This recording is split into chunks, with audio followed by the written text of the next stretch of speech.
नमस्कार, मैं हूं देवेंद्र। आप देख रहे हैं पंजाब केसरी टीवी। हरियाणा में चुनाव का बिगुल बज चुका है। निकाय चुनाव होने हैं। आज से नामांकन प्रक्रिया शुरू हो गई है। कांग्रेस कल चुनाव आयोग से मिली और मांग की कि बैलेट पेपर से चुनाव करवाए जाएं। ईवीएम पर लगातार सवाल खड़े हो रहे हैं। इसी को लेकर बात करेंगे। कांग्रेस के वरिष्ठ नेता और थानेसर से विधायक अशोक अरोड़ा मेरे साथ हैं। सर, कल चुनाव आयोग से आप लोगों ने मुलाकात की थी, क्या कोई आश्वासन मिला? नहीं, चुनाव आयोग ने जो हमारी मांग थी उसको खारिज कर दिया।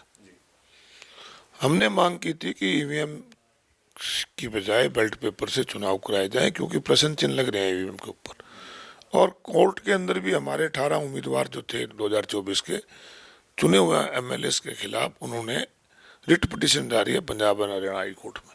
सुप्रीम कोर्ट में पार्टी की तरफ से रिट पिटीशन है। तो आपके एक्ट में ये प्रोविजन भी है कि बेल्ट या ईवीएम दोनों से करवा सकते हो, तो आप कराई जाए। उन्होंने नहीं माना। इसी पर जब हम बात कर रहे थे तो रणबीर गंगवा कैबिनेट मंत्री ने कहा कि कांग्रेस को पता है कि वो हार जाएंगे, इससे पहले ही बहाना तैयार कर रहे हैं कि ईवीएम में खराबी थी। चुनाव से पहले इस प्रकार के घमंड भरी बात नहीं कहनी चाहिए।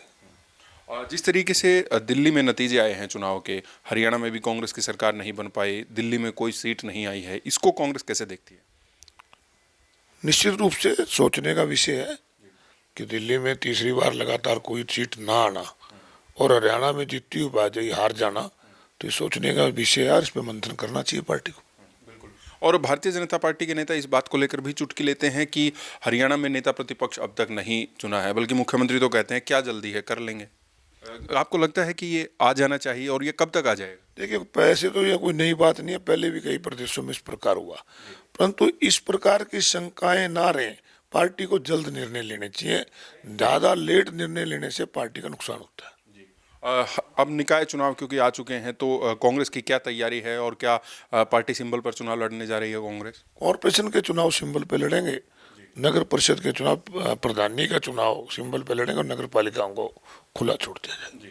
पिछले दिनों मोहनलाल बडोली पर आरोप लगे थे, एफआईआर भी हुई थी, तो उसको लेकर अनिल विज ने कहा था कि जब तक ये मामला पूरा ठीक नहीं हो जाता है तो इस्तीफा दे देना चाहिए बडोली को। उधर से मुख्यमंत्री पर भी टिप्पणी की। अब इन सारी चीज़ों को लेकर प्रदेश अध्यक्ष ने भारतीय जनता पार्टी के शो कॉज नोटिस जारी किया है कि अपना कारण बताओ कि ऐसा क्यों किया, ये पार्टी अनुशासनहीनता है। आप कांग्रेस इसको कैसे देखती है, आप कैसे देखते हैं? वैसे तो उनकी पार्टी का अंदरूनी मामला है। मेरा तो एक ही मानना है कि पार्टी हो या घर हो, उसको चलाने के लिए अनुशासन होना बहुत जरूरी है।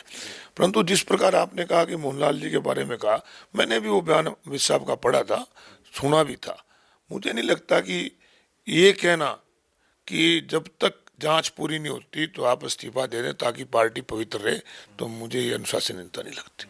तो ये आपको क्या लगता है कि क्या ये लोकतंत्र के खिलाफ है या कोई और चीज़ है? नहीं, इस प्रकार का बयान भी अगर अनुशासनहीनता है तो फिर तो लोकतंत्र के खिलाफ है।